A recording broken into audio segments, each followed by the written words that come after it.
What's up, everybody? Screenings coming up April 14th. It's the big Los Angeles screening show, screening, and Q&A. I'm going to be there. Graham Elwood, Eddie Pepitone, Anastasia Washington, Sarah K. Godot, Andrew Saxon, members of the cast, members of the crew. We're going to do a short stand-up show, a screening of the film Left at Wall, and a Q&A after. Don't wait, Los Angeles. Get your tickets now. RonFlacone.com. June 8th, Idlewild, California. We're going up to the mountains, a show, screening, and Q&A. Tickets and all information at RonFlacone.com.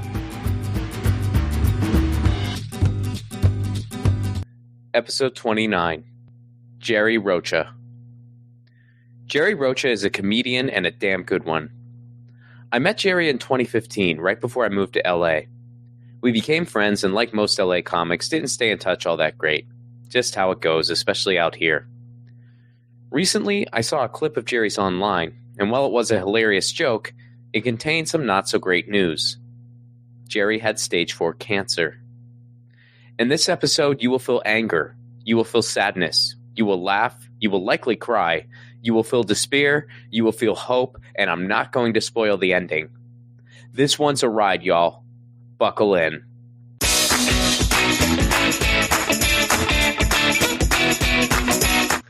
Jerry Rocha, good to see you, man. Great to see you, man. Look at this. Look at this. Years in the making, Ron, and here we are. It's been a while. Well, dude, too long. It really has. I mean, that's the case with almost everyone these days, right? That's true. Like it's just so. True. I mean, I still remember when I first met you. Like, I think it was John Fugelsang's show, wasn't it, or a show like that? And I remember, I remember you had the set of the night. You definitely. Oh, had, come on, that never. No, happened. You definitely did. Stop it. That's never happened. For sure happened. Thank you. That's nice, but man, wow. That's no. You had the set of the night, and you were such a nice guy, and just kind of like you were kind of like the life of the party comic, like in a really cool way. And I remember, I mean, it really sticks out to me because I think, if I'm remembering correctly, it was before I actually lived in LA. Yes, you were moving here. I remember that. Okay, yeah, and I remember I tried to put you in touch with the guy who booked one-nighters in Orange County, but he was kind of a maniac, so I don't know if that worked out or not, but hopefully you got some gig or two out of it. But you know, like that was I remember what happened with that, actually. No. He hit me up. So I reached out to him. I dropped the name, like you said, and he said, okay, cool. And then he hit me up about a spot, but it was literally like the show started in an hour and a half. Yes, and I was like, warned you. That's the one. Yeah, that's the one rub with that guy. Is like he'll call you with it starts in 8 minutes, buddy. Can you be an hour and a half from your apartment? Like, yeah, I'm on my way. Like, and I just said to him, I said, dude, I thank you so much for the gig offer, but I'm literally in studio right now working, and I would physically not be able to get there in time. Could we get something on the books so I can plan? And he goes, no, this is how I book. Oh boy, and I go, that sounds really stressful, bro. I was like, well, hey, hit me up. Next time you have a gig in 40 minutes, hit me up, and if by chance I can make it, I will. Otherwise, I guess not. Like, right? It's very odd. So I'm sorry for that. Let me just get that out of the way. Let me give you. I think I owe you a massive apology. Not at all, dude. Not at all. That was never apologize for trying to. No, dude. I never apologize for trying to help somebody get a gig. That's definitely. But so let's get into it, man. I saw one of your stand-up clips recently, and it was one of the. I feel like this is such a thing special to our business. It was one of those stand-up clips that also gave me some very unwanted news. And within a 40-second clip, I had both reactions. Shit, Jerry has cancer. And damn, that's a fucking funny joke. Thank you. Because it was a very good joke. I appreciate that. But yeah, I was just like, wow. So when did you find out? Let's talk about just what's going on with you. So this is, if you don't mind, this is also kind of, I hate to do this. I'm not trying to use you, Ron. I promise. But this might end up being a plug for what will hopefully be a stand-up hour That's all awesome. about No, this that's awesome. that I'm working on. My friend Cristela Alonso, great comedian. We started together back in Texas, and we've been really good friends our entire careers. And she gave me the title, and I'm like, oh my god, it's cancer culture is what we're gonna call it. And, it began.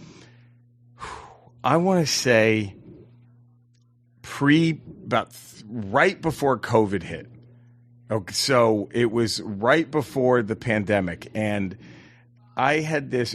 God, I apologize to you and your listeners for the too much information, but I do think it's important that everybody, especially people our age, Ron, because it's sadly kind of more and more.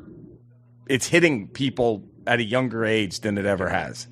And so what happened to me was I was driving around and it hit me. I was like, oh God, I'm going to shit my pants. And I hadn't ever had that feeling. And, I was like, would I get food poisoning? I'm like, what is happening? And I make it to I was running errands. I made it to a public bathroom. I run in and I'm expecting like Dumb and Dumber. You know what I mean? Like I'm just sitting down in the toilet like, uh-oh, this is going to be brutal. And all that happened was a little bit of blood came out. And I was like, huh? And I panicked and I go, I'm on WebMD and it's like, is this probably IBS or hemorrhoids? And so I just like, whoa, okay, good. Because if you hear good news, you don't want to get a second opinion when something says you're okay. And then it just kept happening. And my girlfriend, who's now my fiance, she was like, just go to your general practitioner just to be safe, And so my general practitioner did all kinds of tests on me. And then she sits me down. It gets very sober. And she says, this is probably IBS or hemorrhoids. And I'm like, okay, great. If a doctor's, then this is awesome. I'm good. And then, I told you it happened that one time, and then occasionally it would happen. So, Ron, this started maybe 2.5, 3 years before the pandemic. And then now, at this point, when it was happening like 6 to 7 times a day, where I would have this urge, and stupid me, I'm like, boy, these hemorrhoids are crazy, huh? Just oblivious. Like, and my fiance Andrea was like, please go try to schedule a colonoscopy. And just to be clear, because there is no such thing as TMI on this show. Okay, great. It was just blood coming out, or was it just a little bit of blood? So no stool. Okay, no stool, just a little bit of bright red blood. And I was like, what? And then everything I'd seen online was like, oh, you only have to worry if it's dark blood. If it's bright blood, then it's IBS or hemorrhoids or severe if it's happening a lot. And I was like, well, I guess it's what it is. And so but she just kept insisting. And I was like, all right, fine. So I go get a colonoscopy. And that's when the gastroenterologist was like, I don't even need to biopsy this, but we'll biopsy it just to be, this is cancer. Like, this is 100%. There was a massive tumor in my rectum. And it was so big that they scheduled a CAT scan like 2 days later, and sure enough, it had spread. So it was stage 4, and it was 1 in my rectum, and there was 12 on my liver, 12 tumors on my liver, and so it's impossible to describe just what you think. You know what I mean? Like what you're feeling when you're being told that. I mean, it was such a gut punch to be said, hey, this is cancer. And then 2 days later to find out that it's stage 4, and the odds on that are obviously not good, and so it was a frightening time. But it was, I think, what helped was I was so confused by everything and almost not thinking it was real that I didn't allow myself to just fall into this, oh, I'm going to die, it's over. You know what I mean? Like, I just was like, okay, I guess we're just going to have to fight this. And then we just started so that was the beginning, that was like how I found out I had cancer. It was just this constant issue that a doctor looked at me and said, this is nothing, it's IBS or hemorrhoids, that's it. And it was, looking back, my GP, 1,000% should have scheduled a colonoscopy for me, given my symptoms, everything that was happening, but it just didn't. It was crazy. So what has been like what has kind of transpired since? Like, what's kind of been the game plan? Because I know stage 4 is definitely not the diagnosis you want, right? But stage 4 in a younger person doesn't necessarily mean hopeless. Does it mean yes? So it was so I had about 2 months after the diagnosis, and then chemo started. And it was, and before chemo, we, my partner and I, she and I decided let's try to live as healthy as possible. Right. So we started slowly changing my diet where I was and I always tried to stay in shape, but I never really connected the dots with it probably wouldn't hurt to not eat like shit either, and that definitely doesn't help, and especially with colorectal cancer, and so I started eating a little healthier, not as much as I should have, and then chemo begins, and that was 55 hours straight. It was a blitz. It was 55 hours of chemo in the hospital. Then I'd have like a week and a half off, and then back in. I did that 4 times, and then it was a nightmare because at the end, so I had 4 cycles of chemotherapy, and the last one, I guess the hospital had just gotten this. It's not new technology. It's been around maybe 10 or 11 years, but they had just gotten it in their hospital. It was like a little pouch that administers the chemo, and you can just take it home. And so for the last one, I was just at home, and pardon me, it was crazy because Andrea, she works from home. Mm-hmm. Her job is remote. She does HR, and I was I slept in an airbed in our living room because the little take it home pouch, it just does this every 10 minutes. Oh, wow. And I'm like, well, this will wake, so I'll just deal with this. And so I'm getting, that's all going in. And then I woke up, I had maybe like 7 hours left of the whole thing. And I woke up in the middle of the night and my neck hurt, and there was like a little bump on my neck. And I was like, oh man. And so they gave me a PICC line to administer all the chemo. So to those who don't know, that's like a fishing wire that they stick into your vein. And it helps, you have these little wires sticking out of your body, and you have to clean them every day. And then they hook those up to an IV machine, and that's where you get whatever chemotherapy, antibiotics, whatever needs to be administered. That's how they do it, to just get everything.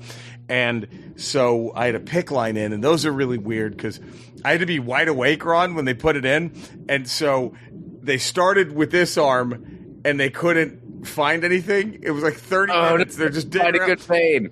Right. So then they go to this arm and they're digging around, and I actually heard what I think the one thing you don't want to hear during any kind of procedure. The guy was putting it in and he just went, "Oh shit." And no. What do you mean, oh shit? And he goes, "Oh, it's snapped in half, man. We got to get you upstairs." I was like, "Oh God." So they had to take me there, suck it out, put a new one in. And then so I had this PICC line, and at the end of it, I woke up, my neck was hurting, and I had like a little bump on my neck, and I fell back asleep. I woke up, normal time, and I couldn't move. Like my neck, it just felt like it was in a vice, and I'm like, what is going on? And the little bump had now become like the size of my fist. Oh God. And I'd look at Andrea. She woke up. She's freaking out, and I'm like, I know my own body. I'm like, let me just take a nap. I'll be fine. And she's like, you idiot, get in the That's car. All it takes. Yeah. So whenever you got a big growth on your neck, you just sleep it off. I know this. Just sleep it off. And it turns out that this was a blood clot. We get to the ER, and the PICC line had gotten infected. Lucky me. So it was. So the first step was chemo, then chemo was radiation. And actually, before, I take that back, before radiation, they had to take care of the liver. And so I got very lucky, Ron, because all the tumors were on the side of the liver that they could surgically remove. Had they been on the other side, Good luck. By the way, that would have I been feel it. weird saying nice to that, but No. I feel like the context. I really like right after it came out, I was just like, that was a weird. Like I found out the tumors, and I'm like, oh yeah, dude.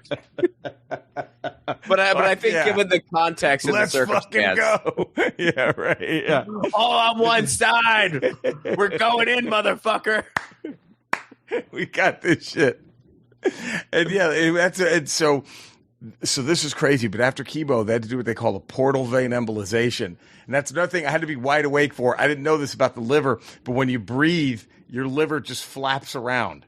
And so they needed to seal off the bad side of the liver. So after surgery, the good side could grow more. So they had to cut off like 90% of the blood flow to the bad part of my liver. And it was called a portal vein embolization, and you have to be awake for it so you can control your breathing. And so they just kind of give you a little bit to numb the pain, but it doesn't really work. And I'm just lying on a table. They said it would be like 3 hours. It ended up being like 5.5. And they're And just you could digging. feel it. Oh, you feel it. They're just digging in, and it's like, all right, so you're just in excruciating pain. It's like, all right, we need you to hold your breath. And I'm like, and it was just going on. And so that was about a 5-hour thing. Then they performed the liver surgery, which was fantastic. They got rid of it, and then it was radiation. And is this too boring? I'm already worried that I'm putting everyone to sleep. No. Keep going. Keep going. So then then it's radiation. And now that the liver tumors are gone, let's focus on the mothership, right? So the big one, the Agent Zero. So we go after the rectal tumor with radiation. And I started radiation on a Thursday, and this is all within the bottom half of the year that they discovered it, right? So believe it was 2022 when they started attacking it. It was summer of 2022. And then, so now we're like at fall of 2022. The liver surgery was successful. Now it's radiation for the rectal surgery, for the rectal tumor. And man, so I started on a Thursday.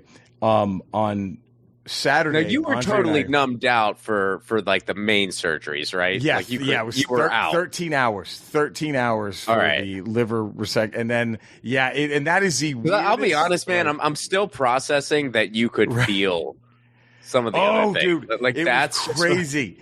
I didn't know that was possible in 2024. I thought that was a thing we're further than that now. Right. It was like for half a second when they were doing the portal vein. I'm like, am I in Deadwood? Like, why do I have to be awake for this? Like, what is this? Am I having surgery in 1840? Like, why is it? Dude, that's where my mind went too. I was waiting for you to be like, and then they got the leeches, and I'm like, holy shit! I thought this wasn't the way we did things anymore.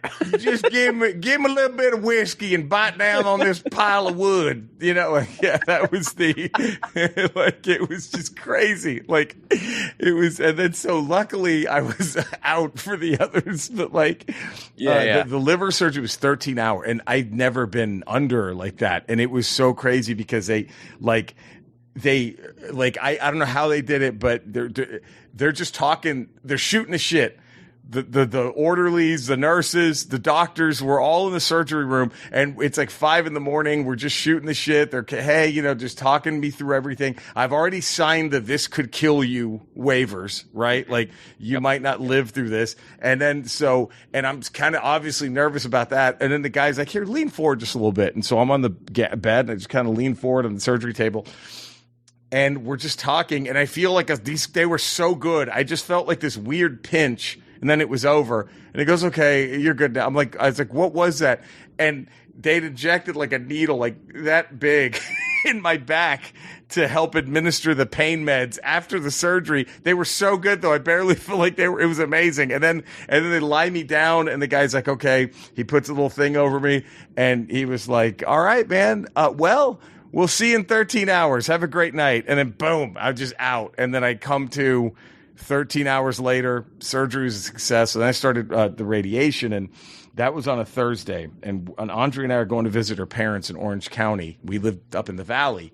And Saturday. So Saturday morning, I'm a little bloated. I eat a little bit of breakfast, and I don't feel great. and we're driving, and we're like an exit away from Andrea's parents, and I start to vomit. So luckily, we're able to pull over. I go to a gas station, puke up all my breakfast. We get to her parents. I'm feeling terrible. And it's now like I can't hold down Gatorade, crackers. I'm throwing up everything. And I'm just getting more bloated. And Sunday morning, I look 9 months pregnant. And Andre was like, come on, get in the car. And we go, we make it to our ER. It was about, our hospital was in Sylmar. Her parents live south of Irvine. And to those not in Southern California, that's a long drive with traffic. Yeah. And Andrea got us there in like 45 minutes, just zipping. And, it was crazy. And so we get to the ER, and I found out, and they told me that sometimes radiation can inflame the tumor. And that's what happened. And it had caused an obstruction. And so they said you were about maybe an hour away from your colon bursting, which could have killed you instantly. And I was like, God. Fuck. So they did an emergency procedure. I had to get a temporary ostomy bag placed on me. It was crazy. And so the duration of radiation and up until the removal of the rectal tumor, I had an ostomy bag for about 9 months. And it was crazy. And so then the rectal tumor was a success. And then the next step was reversing the ostomy, which happened in early 20. Oh man, I think that was early. I'm sorry. I think it was. It's been such a whirlwind. I'm sorry. So 2021 is when all the chemo and all that happened. So 2022 is when they reversed the ostomy, right? And that was early 2022. And then that's right. And then so end of summer 2022, I go in for scans just to see how everything's doing, right? And I get a very. It was scary. So I'm driving around running some errands, and I get a call from the hospital, and they're like, hey, your scan results came in. We'd like to see you in person. And I'm like, whew. And so we go in, and my oncologist says, there's 3 spots on your lung. And they said normally with colorectal cancer, it spreads to the liver first and usually then one of the lungs, if not both of the lungs. So we found 3 spots on your left lung. We'd like to biopsy them. And they did the biopsy, and one of them was just big enough to be biopsied. So they biopsy it, and we get the call, it's cancer. And they were like, and she was very, that was the hardest day because she said it's terminal. Like this is, and the plan was just chemo for the rest of my life. Like, that's it. They just thought, we're just going to hit it. You're just going to be on chemo indefinitely for the rest of your life. And so Andre and I were like, well, I don't know if we want to do this, and we did the first thing for the first time. We said, well, let's get a second opinion. Let's just see. And so we went to City of Hope, this great hospital in Duarte. That's all cancer. It's all they do, just cancer. And diabetes, because they're very linked. And so we go to City of Hope. Their oncologist looks at me, and she just, I don't see this as terminal. Like, I think we can fight this. And we're just this breath of fresh air. Like, oh, okay, we're in. And then my insurance blocked it. They were like, we can't allow you to go there. God. Yeah, they said, because we don't think you're going to get the same kind of care. We think you're going to get. We don't think you're going to get any different. The care's not going to be any different. And I was like, it sounded pretty different, like from you're going to die to we can terminal to not terminal. I think there's a little bit of a difference. I feel like there's some breathing room there. Yeah, Jesus. And so, and that was tough. So we just acquiesced to chemo again, and this was now my 3rd chemo, because after the rectal surgery, I had to do what they call adjuvant chemo. It's like, let's just hope this keeps it at bay. And that was the first time, like, chemo sucked when I got the 55-hour, it was awful, but it was bearable. This adjuvant chemo was the first time it become unbearable. So, like, when I was on the 55-hour chemo, you could time it. I would barf on the second day of the 55 hours, and then I would just feel a little shitty, but I'd be fine. With the adjuvant chemo, I was puking all the time. and I started getting neuropathy. Where like if I held a room temperature glass of water, one time I dropped it because it felt like I was being stabbed. It was that cold feeling, and I couldn't drink anything that wasn't like hot because it would feel like my throat, like I had just severe strep throat. Like it was, and they were like, yeah, that could be a permanent side effect. And I was like, oh, fuck. Oh, God. Luckily, I did that adjuvant chemo and it was over and the neuropathy went away, thankfully. I got very lucky. But now it was more chemo, and this is chemo forever. And so December of 2022, we started this chemo. And because it was in September when they did the biopsy and realized that, yeah, it's still cancer. So and then we tried to get the second opinion through October, November. In November we thought we were going to go to City of Hope, and then it got blocked. So in December we started the chemo, and it was a first 4 cycles, and I would go into the hospital and get the infusion, and then go home, and it started to kill me, Ron. Like I was literally 30 pounds bloated, and my hands were turning gray, like I was rubbing charcoal together. And I remember my oncologist was like, well, that the gray hands could be a permanent side effect, and I think what everyone was thinking and what she didn't say was, but hey, permanent might not be that long for you, buddy.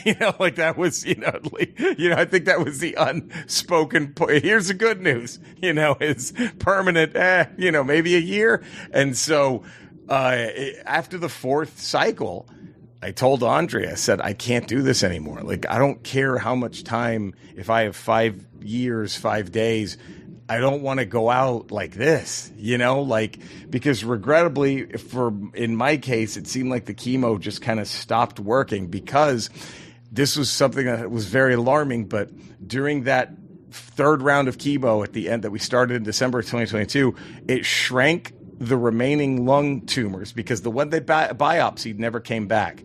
But the other 2 shrunk a little, which was good. But then another one grew rapidly in my liver when I started chemo. Another tumor that we didn't even know was there just popped up and grew really fat. It was almost like it was being fed. It was like chemo resistant. And so that's when we decided, I said, I'm not going to do chemo anymore. It's not helping at this point. And so that's when Andrea was like, well, full on, you're going to commit to, you're not going to eat like shit. Like you can have a donut like once every 8 months. You know what I mean? Like a donut, and you're going to eat as healthy as possible. Let's get you a gym membership. You're going to just you're going to get in the best shape you've ever been. Let's just keep this up. If you're not going to fight it traditionally, then we're going to have to do, let's try to be as healthy as possible at the very least. And that was our plan. And we started it. And then we got a phone call in like February of 2023, and it was from City of Hope, and it was a patient advocate. And he said, hey, I saw, that you were rejected a few months ago. And he goes, if there's any chance you and Andrea would be willing to move to Orange County, your insurance will work with our hospital that we have in Irvine. And it was the only time I was ever excited about going to Orange County. I was waiting for a joke, and I was like, and we thought about it for a good 5 minutes, but passed. And then we said, no, thanks. We're like, we'll pass. Traffic's bad enough in the valley. And, right. I don't want to be around a state that didn't really have anything to do with the Civil War, yet there's Confederate flags down here. Like, I'm good. Like, listen, buddy, I grew up in Texas. I left for a reason, but thank you. Yeah, exactly. Like, I'm coming back. Like, what is this? Please add me to the do not call list. I was like, oh, but Andrea broke our lease instantly. We found an apartment in Orange County. That's where I'm at now. Ron, I hate to say this. It ain't half bad. I can't believe I'm saying this right now. It has its pockets. It has its moments. We joke around about it, but it has its pockets, and it's very pretty. Moments. Yeah, it's gorgeous. And this hospital is great. And so, but wait, before you continue, let me ask one question. Of course. why did that make a difference? Why did going to Orange County make a difference? I have no idea. It was something. I mean, our health insurance system is F to the gills, and it's like, so bad. Why? That's just so weird. It's so, and it because like, okay, so I have, because I'm a immensely successful comedian. I instantly qualified for the covered California medical insurance, because I'm just rolling in the dough from this comedy money. So I was very fortunate that I qualified for, I guess, the California version of the Affordable Care Act, right? And for whatever reason, up in that county in the valley, they looked at it and said no, but the Orange County version of the covered California, they work with City of Hope. It's just like, yeah, sure. Okay. And so it was, and it in the middle, and it was a lot of bullshit, but it was kind of, I can't believe I'm saying this, it was kind of easy. It took like 2 trips to a local office to get everything sorted out and worked out. And Ron, this is where it just becomes, it's just like, it gets more absurd, but we're all set to go. We're here now. We're living in Orange County. I just switched over my insurance so I can be eligible to go to City of Hope. And then that's when the old hospital calls me and they're like, hey, you're a candidate, that liver tumor. You're a candidate to have it ablated. And I was like, what's an ablation? Is that chemo? Is that right? He goes, no. We just go in with such extreme targeted heat that it just fries the tumor dead. Wow. I've heard of that. I never heard that term, though. And they're thinking it's like the future, right? And that would be incredible if that's what it could. You know what I mean? If you can just fry the fuck out of those things, and then you're good. And I was like, well, how long am I going to be in the hospital? And the guy was like, you leave 2 hours after the procedure. I'm like, what?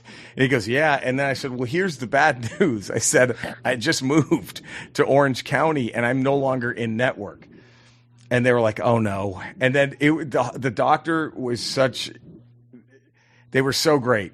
He goes, look, just keep it on the books. I'm putting it on the books. Do not change it. No matter what you're told, keep this on the books. And he gave me a number to a woman in their finance department. He goes, just call her now and explain everything. And so I did, and she was amazing. And she was like talking me through. She goes, well, we're going to see what happens because I don't know if this is going to work or not. And so it was just, no, never mind. We're not going to be able to do it. And then he called me and he goes, hey, I heard they got the no. I'm keeping it on the books. Just keep fighting this. I'm like, okay. And the woman just she called me like once a week and she's like, hey, I'm just trying to update you. We're still doing everything we can. And then she called me. It was literally the week the surgery was scheduled on a Wednesday, the ablation. It was Monday. She called me and she goes, look, I need to talk to you. I'm like, okay. She goes, I was able to convince the staff here that since this procedure could save your life, and since you've gotten care with us for 3 years, this is on the house. They agreed to do it. They agreed to just, and she goes, what helped push it is they're really trying to push this ablation. So they want as many success stories as possible, and so that's another reason we're like, let's go. And so we drove up, they burned it off. We come back and then we start care at City of Hope and they hit the 2 spots on the lung with radiation. That was in September of 2023. And then in November of 2023, I went in to get scanned to see how everything was looking. And in February, this past February, I was driving back from a gig and the radiation oncologist called me from City of Hope. And he goes, hey, I just wanted to let you know. And this is why I'm so fortunate to be at this hospital and to be with this care. Because he said, hey, I just wanted to let you know that we found some spots on your last scan. And I was mortified. I was like, and then he said, he goes, we scanned you in November. He goes, I'm calling you now to tell you about it. And I was like, yeah. And he goes, the reason is I didn't want to worry you over the holidays. he said, because I'm not worried. He goes, I think we're just going to zap these things and get rid of them. We're fine. And it was like, what a relief to hear. You know what I mean? Like, just to hear that positivity, that kind of attitude of like, I didn't want to have you because this ain't shit is what he said. And so literally last Thursday, March 28th, I rang the bell and I got my last blasts of radiation. And as of right now, there's no cancer they can see in my body. Doesn't mean that there's not still some there, but it's just, and now it's just this, but Ron, I'm going to be looking at this like I'm fighting it the rest of my life. Even if I get, even if I make that 5-year mark and you're quote unquote in remission, you know what I mean? Like because I'm going to be so nervous because I'm going to get scanned in July and to see, and this leading up to, I'm like, oh God, but I'm just going to, like, I have to believe I'm in good hands, and I also need to just take care of myself and just continue, doing, just fighting this. And they're so great there because, he was, my main oncologist there was like, I would recommend chemo after the radiation that you just did, and he wants me like a chemo routine. And he goes, but I know it stopped working for you. At least he acknowledged that, you know what I mean? And he was like, so let's try to find if there's, now they just added an integrative oncologist there to City of Hope. And they're like, let's see, this guy might have, he'll take your blood and see if there's some kind of nutritional thing that can help you, keep this at bay or maybe get rid of it. And at least they always said the most positive thing, which is, and there's also a good chance that what we zapped and what we got rid of was the last trace of cancer in your body, so this could be it. And so it's been a motherfucker of a roller coaster for since 2021 up until now. And yeah, it's just been, but you're caught up. At least, you got the. That's an incredible story. I mean, that's thanks, incredible. Thank you. There's been a lot, and it's been just, and I've learned to, I know it sounds weird, but I've learned to like appreciate everything in life more than I ever had. Like just everything. It's just because I think I'm just now realizing how close I came to not being here. Had I not listened to Andrea, I wouldn't have made it. You know what I mean? Like, just because who knows how close to the cancer just succumbing, just taking over everything I was before I got looked at and before I got the colonoscopy. Well, it's a good thing you're marrying this girl. That sounds like the right move. She's the girl. Oh, yeah. I still don't know. To be honest, I'm not sure she's the one, but we'll see. No, thought I'd roll the dice, all the hospital drives, I mean, she's definitely earned some brownie points. No, she's incredible. Like, she definitely has been my lifesaver, and it's and I talk about it in the hour I'm doing about this whole journey and oh, dude, everything you just said, like, that is such an hour show. Oh, thanks. Like, I promise. I try to make it funny. No, dude. I mean, well, certainly, but even just the story itself, like just in listening to you talk. I mean, I experience anger, I experience sadness, I experience hope and joy, all within like just the 10 minutes you were telling that story. I mean, wow, man. It was something else, and I say this in my hour. I wish. It would be so great if I was the last person on earth who had to deal with this, but I know I'm far from that. And it just, what helps is to have that support system. It helps more than anything because I'm not a believer. Like, I'm an atheist. And there have been some weird things that I've experienced in, during this process that is kind of like, well, is that a coincidence? That's, like what? It was okay. I talk about this, but I really wish that the worst day of my life was when I found out I had stage 4 cancer, but it wasn't. It was about a year and a half before that. It was on February 4th. I found out my mother died out of the blue, just heart attack, completely. Thank you, completely unexpected. And it was just the two of us most of my life. She kind of raised me on her own. She had her boyfriend, David, who was like my father. He was the best, but he passed away when I was in my late 20s. And it's always been Mom and I, and it was rough. Like that was, and then the night I found out it was stage 4, and again, I'm not religious, but I had a dream, but see, the thing is, I'm also Mexican. So like, Mexicans, even an atheist Mexican will believe a ghost story. Like that's just how we are. It's just look, I mean, I swear, Ron, I swear I'm an atheist, but I you could sell me on a ghost story. I'd be like, oh, no shit. And Day of the Dead festivities are just so infectious. Oh, exactly. And it's just such an amazing time. That's like, whatever you guys are believing, I'm on board with it. This is awesome.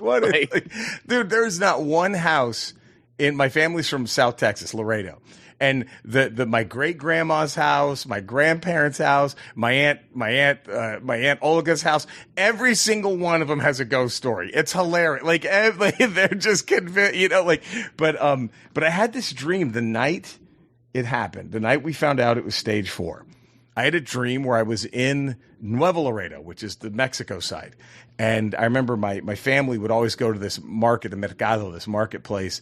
When I was a little kid, I loved going. It was so much fun. I would buy like the bootleg WWF and Transformers. They looked just like the American ones, but they were like $5 cheaper. You know what I mean? I would and so I loved going. And in this dream, I'm in that marketplace, but there's nothing but corpses. I'm just in an alleyway and there's dead bodies everywhere. And I just succumb. I just go, okay, I guess I'm going to die. I guess cancer's going to kill me, and I just need to accept it. And as I'm sinking into the ground to become one with all these dead bodies, a hand grabs me, and I looked up, and there's my mom. Wow. And she said, don't look at any of this. Look at me. She goes, I'm going to get you out of here. And we walked for like hours. And at the end of the dream, we're in this beautiful field. There's no death. I turn to thank her. She's gone. And then I instantly wake up. And I just wake up with just tears streaming down my face. But it helped inspire me to not want to give up. Does that make sense? And so I don't know if that was just my subconscious just going like, here, we got to find something that'll convince this idiot to be positive. Whether it was, again, to the religious people, it could be my mother has come back to give me a sign, whatever, but whatever it was, it sure as shit helped me feel like, no, I want to beat this. Not that I didn't, but it just reinforced, like, I'm going to fight this. I'm going to keep fighting this. I don't want to give up, no matter what the news is. And that dream, quite frankly, it really helped when the oncologist said it's terminal. It helped me go, no, you know what I mean? Like in my head, I'm like, I don't want to believe that. Like I want to, and here's, I hate to get, I don't know if it's political, but I noticed something. I just noticed on my something. Show, my friend. All right. Thank you, man. I noticed something very, very telling when we acquiesced to chemo, that third cycle, right? December 2022. I noticed something because this wasn't 55 hours. It was like a 3-hour infusion. And so I'd just go to the hospital. I wouldn't go upstairs to any of like the rooms. This was just like a ward area. And it was just the chemo infusion ward. And you walk in and there's just 40 people all getting chemo infusions. And the one thing that we all had in common, I guess there's 3 things, I'll put it this way, we all had in common. We all had cancer. We were all told that the only thing left was chemo, and that's it. And we were all dirt fucking poor. And I really wonder, you know what I mean? Like, yeah.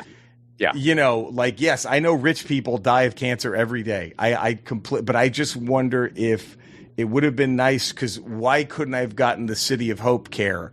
You know what I mean? Yeah. From this place. If they said the care was exactly the same, then why couldn't this, and they did wonderful things at that hospital, but they also were just like, nope, it's chemo forever and that's it. And I was just fortunate enough that I tried to get a second opinion, and that City of Hope called me and said, well, if you move to Orange County, and I was, fortunate enough that Andre and I were like, yeah, let's go. Let's do it. It kind of helped that she grew up down here. Her parents live like a mile away from us, so that helped.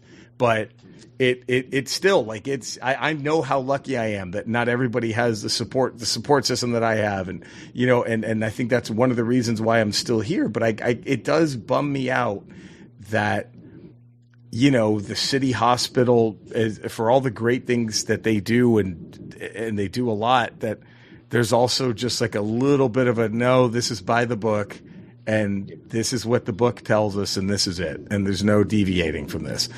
Because even when they found out that the chemo was not feeding, but that the liver tumor was resistant to chemo, they were still pushing chemo. Like, well, you still got to do it. And look, why? It's not working. And I don't want to try. And this is going to be very dramatic, and I apologize, but I don't know that I would have lived had I just kept doing that chemo regimen they wanted me to do for the rest of my life. Just chemo. Yeah. I don't know that because I was getting bloated. I was horribly depressed. The neuropathy they said could come back. It was just a laundry list of awful shit. I don't think that's dramatic at all. I mean, I think like the just objective truth here is that had one turn went differently, you might not be here right now. Right. Absolutely. And thank goodness you are. And wow, well, man. Thank you, man. Yeah. Wow. So I don't know, but I think that it just sucks that I don't buy the naysayers about how if it was just universal free healthcare, I don't see how that would impact anybody negatively. You know what I mean? It works all over the world. It does, and then it works all over the world. Yeah, all they have is, well, God, in Canada, you have to wait in the ER forever. Who doesn't? What do you like? I mean, that's your one complaint is there's lines. Who gives a shit? Okay, so they save your life, but you have to wait a day in line. Who gives a fuck? Okay, yeah, and also a lot of those statistics that they point to be naysayers about universal health care. It's all it's all misrepresented because it's no, but you're pointing to things that aren't an emergency. Like when it's somebody someone has cancer and they might die, you get bumped up to the front. And I am the, and I'll tell you, I am the. Okay, let me just bring some. I'll throw myself under the bus for some levity here for this, Ron. Here's just how that was the one benefit to having stage 4 cancer is I was the belle of the ball at the ER. It was like a hot chick walking into a nightclub. They're like, oh, no, you ain't got to wait. Come on, right on it. And I remember one time during chemo, I started getting heavy nosebleeds. And I was like, oh no, wow. Is this a side effect of chemotherapy? And I'm going to tell the story. So here's how I got the nosebleed, Ron. It was 2 a.m. Andre was dead asleep. And I just had a raging heart on. And so I go to take care of myself in the bathroom. And once I'm done jerking off, right as it happened, boom, just blood started pouring. And I'm trying not to tell Andrea. She's like, what? I'm like, I don't know. I was just here. It's about to take a piss. And then we go to the ER and they rush me in because those guys got cancer, and the doctor's looking at me. He's like, well, no, chemo doesn't really cause nosebleeds. And he's like, what happened? And I'm like, well, I don't know. I had to use the bathroom. Oh, this is awesome. And he goes, did you do any strenuous activity? Define strenuous. He said that's exactly what he said. Yes. Did you do anything strenuous? And I'm like, maybe. He's like, what do you mean? What's strenuous? And I was like, well, I mean, look, Harry Bush MILF porn, I don't think is stressful. I don't think Harry Bush MILF porn is stressful, but the end result, and the doctor starts laughing, and he goes, that wouldn't cause a nosebleed either. And he just paused, and this is more embarrassing than getting busted for masturbating. He looked in my nose, and he goes, do you pick your nose? Oh no! Yeah, I do. It's like, okay, here's what happened. He goes, this was a perfect storm. You were picking your nose over and over, which led to the irritation. Then when you came, that led to and it just shot it all out. And so I had to go to the ER for masturbating and picking my nose. I hope I'm the first. Awesome. Yes, I hope I'm the first guy ever who that's happened to. But I mean, again, but to your point, if it's thought to be life-threatening, you don't wait. You're brought right in. And to a more serious, when it was the blood clot, they rushed me right in. They saw me and they're like, oh, no, this guy's not waiting. You know what I mean? Like, let's get him a bed right now. When I came in with the obstruction, they saw a dude who was 9 months pregnant, bloated. They instantly, were like, and the ERs were packed. It was a city hospital. The ERs were packed. But when it is that life, they don't fuck around. They don't make you wait. So yes, that argument of like, oh, you have to wait forever. It's bullshit. Yeah. And that's how it is all around the world. Yeah. Absolutely. And taxes pay for so many other things that nobody complains about. So why not healthcare too? You know what I mean? Like, I don't like, it's so anyway. But yeah, that my soapbox is but from experience, but I at least have an actual story. Like, I can tell you why it saved my life being in a place where I have affordable healthcare, and the system could have killed you. Even it's like they tried to, and I mean there were a couple things that fell into place where they were able to work it out, and also I mean, with as messed up as the U.S. healthcare system is, if you're in California, you're a lot luckier than most. Oh yeah, I realize because comparatively speaking, it's a lot better, but it's still, Ron, I can't imagine a situation I'd be in if I still lived in Texas. Do you know what I mean? Like, if I still lived in Texas, I have no idea.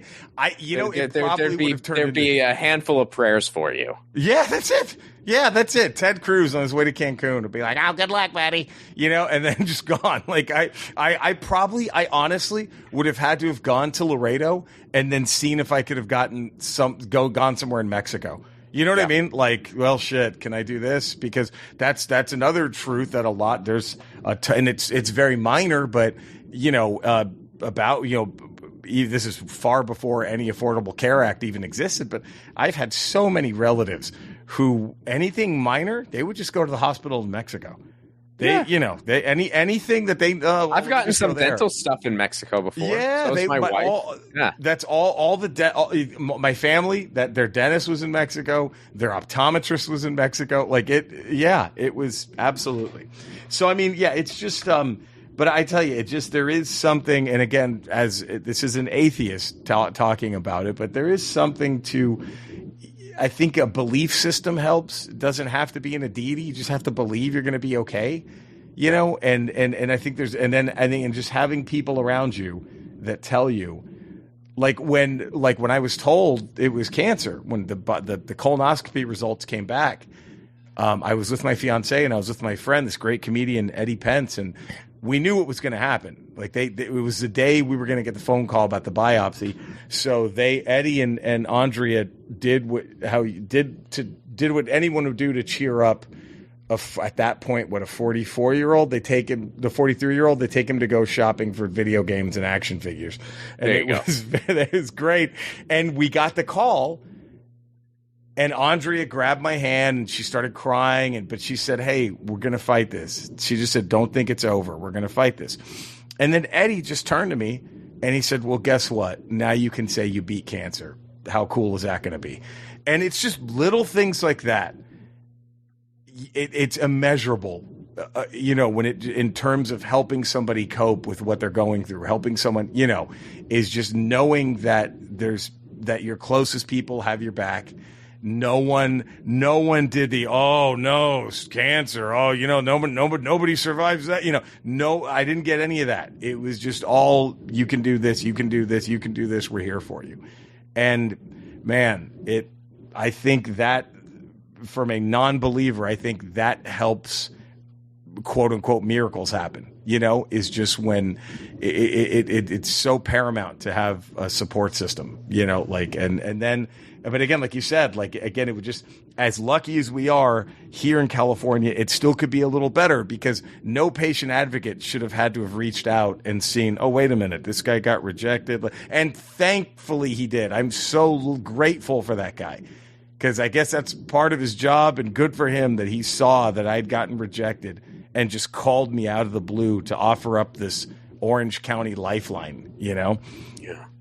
That was amazing. So how is this, this whole thing that I get you are still going through? How has this changed your priorities just in life? The biggest thing that I've noticed, and this is just, I'm just so much more appreciative of everything, I really mean it.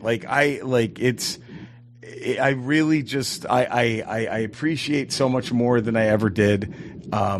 It's funny, but like my fiance, we rarely argue anymore.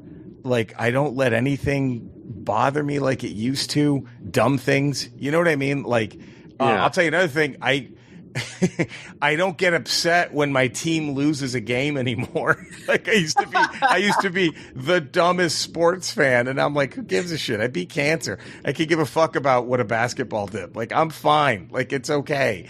Like, but yeah, I really, and one thing I've kind of, it's helped me. Like, I've always been like a nerd, but, well, not like a smart nerd. I mean, a nerd is in like action figures, comic books, video games, like a culture nerd. Yeah, culture nerd, a dork nerd. Like, I've always been a culture nerd, and I just love it more than I ever have. Like, and I think that's something that helped me was like in my off time. And this sounds so weird, but I'm working on how I can write this out and turn this into something too. But during the process, and this is how dumb I am, like, this is what Andrea's mother told me, and it really helped because I'm so stupid, Ron, that it helped connect the dots for me.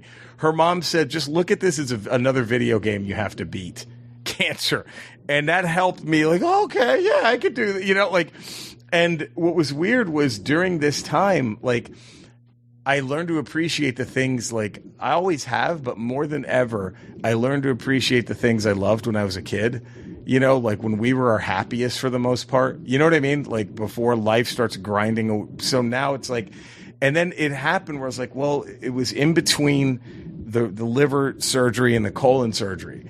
I was like, you know what? I want to do something I've never been able to do before to kind of help inspire me to do something that is very insurmountable statistically. And I pulled out the second Legend of Zelda game for the original Nintendo system, which I could never beat as a kid. It frustrated me. I gave up on it, and I spent a week like, fuck this, I'm beating this game. And it was like, it inspired. It was like, yeah. And I think that was the biggest change I've noticed is that I'm so much happier than I've ever been. Like, it's weird. Like, I just am. I hope I wasn't always like a miserable person, but like, I think now that you definitely weren't in all of my encounters. Thanks, man. I can't imagine anyone describing you that way. No, well, thank you. You're always I feel like personally, like as far as my experience goes, you're still the exact same guy. Oh, well, good. Yeah, so, I think internally, I guess I just am happier. I don't care if someone cuts me off in traffic. You know what I mean? Like, it's just little things where you're like, why do I give a shit? I beat cancer. I give a fuck about a guy who let him cut me off. Who cares? It's all those little things and I think hopefully people can maybe not get bothered by that even if they're in perfect health. It's just not care about dumb shit. I've learned to not let dumb things. Because that's how you can keep that perfect health. Right. You just, that really helps. I mean, sometimes things happen, but yeah. Yeah, exactly. Yeah, no, for sure. But I think I've appreciated more than I ever have the things the people I love, the things I love. And, and I try not to get bogged down by just dumb shit. I try not to let any of that bother me, That's beautiful, man. So where can people go to learn more about you?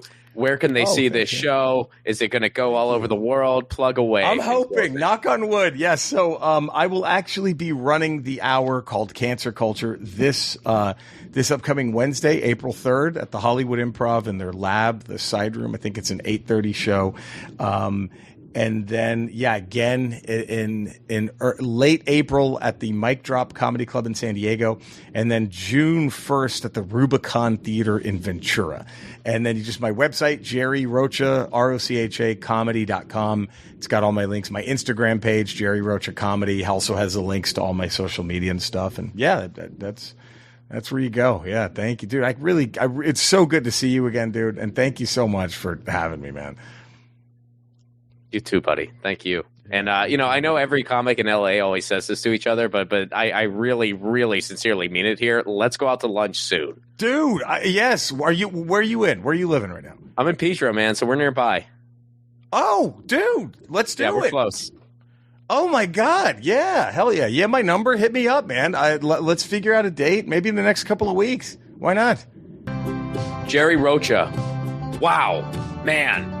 Just let that in. I cannot wait to see his hour. Just that story he told on this show, combined with how good of a comic I know he is, this show is going to be incredible. I can't wait to see it. I hope he takes it all over the world. Some of you were probably wondering, I'm surprised Ron didn't say anything about Edinburgh. I did. Off mic, I mentioned, I'm like, oh, you should take this to Edinburgh. So don't worry. I was in I was in true form there, and I might help him bring the show to Edinburgh if he wants me to. Anyway, music for the 1000 podcast is provided by Andrew Saxena. Be sure to check out his podcast, the Baywatching Podcast, wherever you get your podcast. I said podcast way too many times in that sentence. Leave us a 5-star review, would you? This is a new show, and every 5-star review really helps. If you could give us a 5-star wherever you get your pods, much appreciated. If you want to support the show on the sustainability end, patreon.com/Ron Placone for Give What You Can level. You get screenings of my films before they're available to the public. You get stand-up sets not available anywhere else. I'll make you a theme song. There's a bonus podcast between Drew and myself. It's a really cool community, and that's all for a Give What You Can level. Even $1 a month goes a long way. Wow, that was a mortality-heavy episode, and next week's episode is going to be as well. So that's kind of a new theme here. Wow, or I guess, well, an inevitable theme, right? I mean, 1,000, you're inevitably going to deal with that. It's just our first time really hitting it head on, and that's, man, when you're going to do one interview, you really just put it all on the table. That's why I started this show, and I'm hoping it's really showing. I really do. That was just wow. Jerry's story was incredible. I hope it motivated you as much as it did me. We'll be back next week, folks.